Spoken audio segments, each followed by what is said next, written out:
Pag Dutertes, we often talk about drug war and confidential funds. Pero may isa pa tayong dapat pag-usapan. Duterte Dynasty. Alam niyo ba na sa Davao City, Duterte lang ang umupong mayor sa loob ng 34 years. Mula 1988 hanggang sa kasalukuyan, may apelidong Duterte lang ang nagsilbing alkalde. Liban lang noong 1998 to 2001 nang naging mayor si Benjamin de Guzman. Unang term ni Duterte ay from 1988 to 1998. Tapos after nun, nag-comeback siya from 2001 to 2010. Nagsilbi siyang mayor ulit from 2013 to 2016. Pero noong 2016, hindi na siya nag-seek ng re-election sa Davao City dahil ito yung taon na tumakbo na siya at nanalo bilang presidente ng Pilipinas. In between and after Duterte, nagsilbing mayor naman ang anak niyang babae na si ngayon Vice President Sara Duterte. Naging mayor si VP Sara from 2010 to 2013. Then may 2 terms ulit as mayor si VP Sara from 2016 naman to 2022. At 2022 nga nang tumakbo at nanalo sa pagkaalkalde si Sebastian Baste Duterte. Pero alam nyo, aside sa mayor, meron pa silang hawak na ilang mga key officials sa Davao City.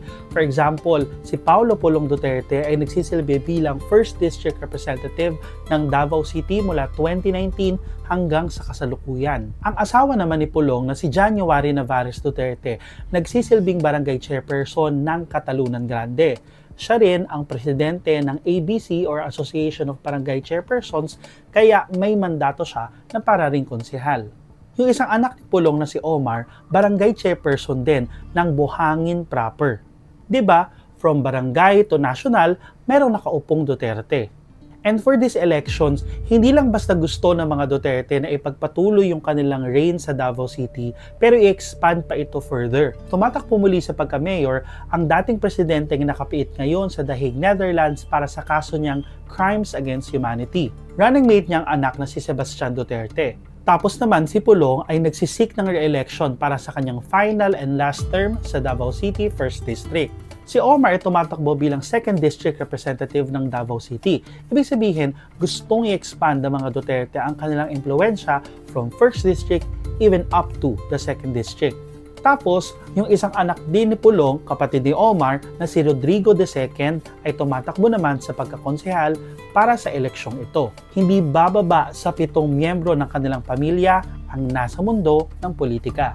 Ngayon, ang argument dito, okay lang naman yun kasi pinili naman sila, binoto naman sila ng mga taga Davao. Well, yes, pero tandaan natin na ipinagbabawal ng 1987 Constitution ang political dynasties. Sinasabi kasi ng mga eksperto, katulad na lamang ng ilang abogado na chine-challenge ang political dynasty sa Supreme Court na nakakasira ito sa electoral process kasi sa iilang pamilya lang umiikot ang politika. Ina-undermine kasi ng political dynasties yung inclusive na political process at electoral process na sana ordinaryong mamamayan ay kasali din. In case hindi pa rin kayo convinced kung bakit pinag-uusapan natin ang political dynasties, bakit ito masama at bakit pa natin ito dinidikit sa mga Duterte, iwan ko na lang yung quote ni Father Joaquin Bernas, isa sa mga framer ng 1987 Constitution.